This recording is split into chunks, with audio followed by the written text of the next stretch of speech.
Isto é o Topless, amigos, e neste vídeo nós vamos analisar a situação de hoje no conflito entre a Rússia e a Ucrânia, dia 24 de janeiro de 2026.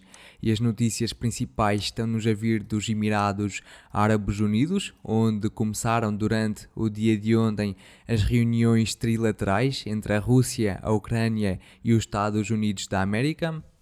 E já tivemos algumas imagens desse encontro, como podemos ver aqui, mas a verdade é que não temos para já nenhum resultado acerca do dia de ontem e sabemos que as reuniões vão prosseguir durante o dia de hoje. Contudo, o enviado especial de Donald Trump, Witkoff, já referiu que foi feito algum progresso.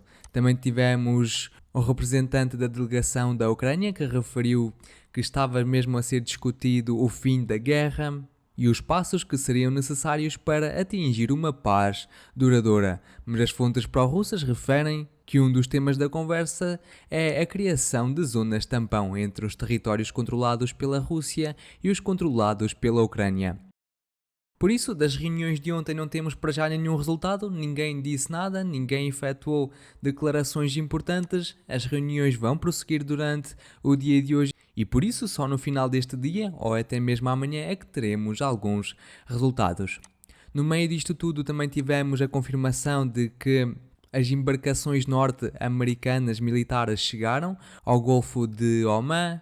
Isto significa que poderá mesmo acontecer algum ataque ao território do Irão. Na semana passada falou-se bastante que seria possível ser feito um ataque ao Irão por causa dos protestos que estão a acontecer neste país, mas eu referi que esse ataque não iria decorrer até que os navios militares americanos chegassem a estas águas. Por isso, agora temos essa confirmação e agora sim é mesmo possível que esse ataque seja efetuado. Mas em relação às negociações, logo após as mesmas, Putin lançou um ataque massivo contra o território da Ucrânia e os ucranianos já referiram que a Rússia lançou um total de 396 meios aéreos.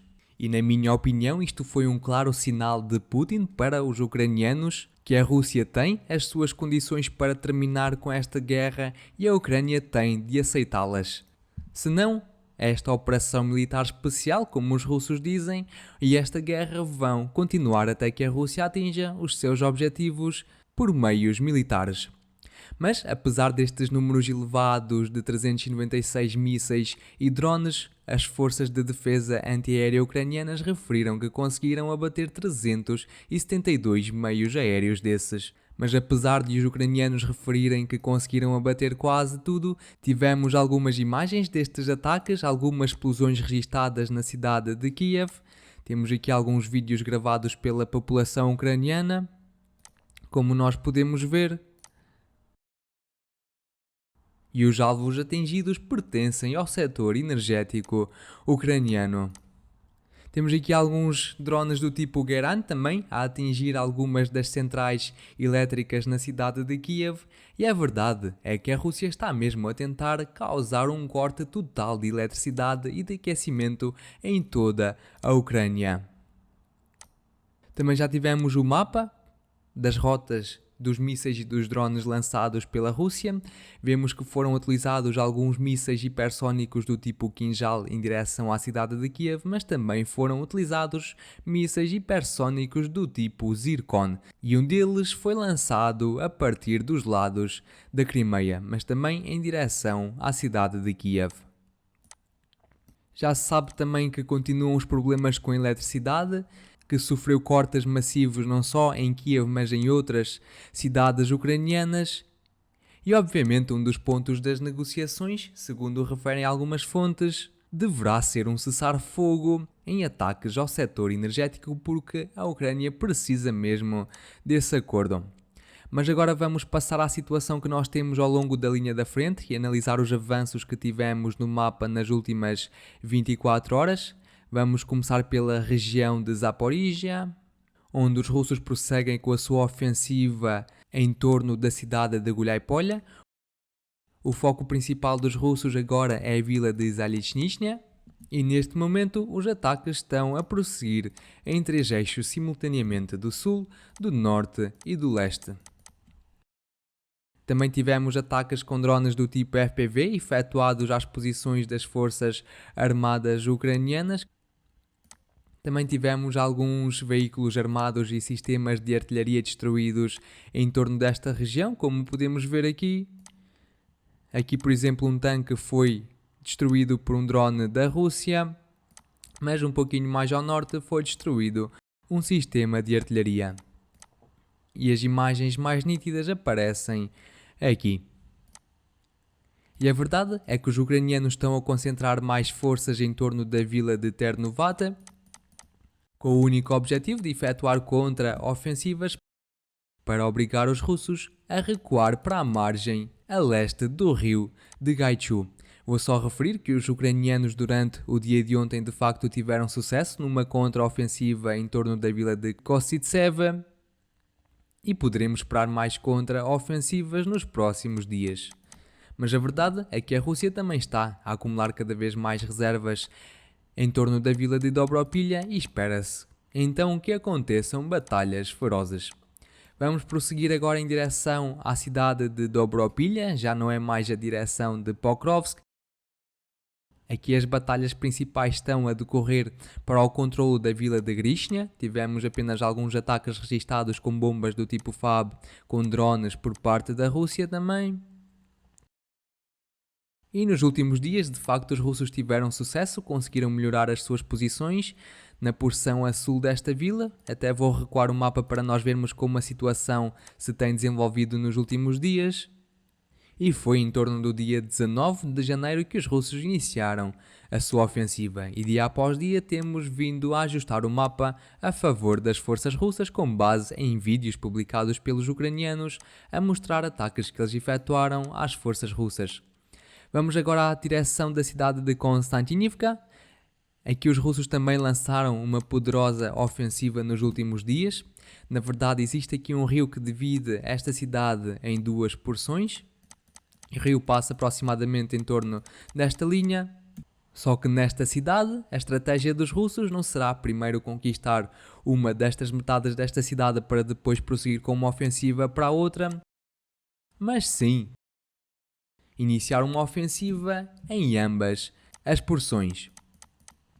Da porção a norte tivemos mais alguns avanços registados pelas forças armadas da Rússia nas últimas 24 horas, com base num vídeo publicado pelos ucranianos a mostrar alguns ataques que eles efetuaram a algumas casas já dentro desta cidade, e por exemplo esta casa localiza-se exatamente naquele ponto do mapa.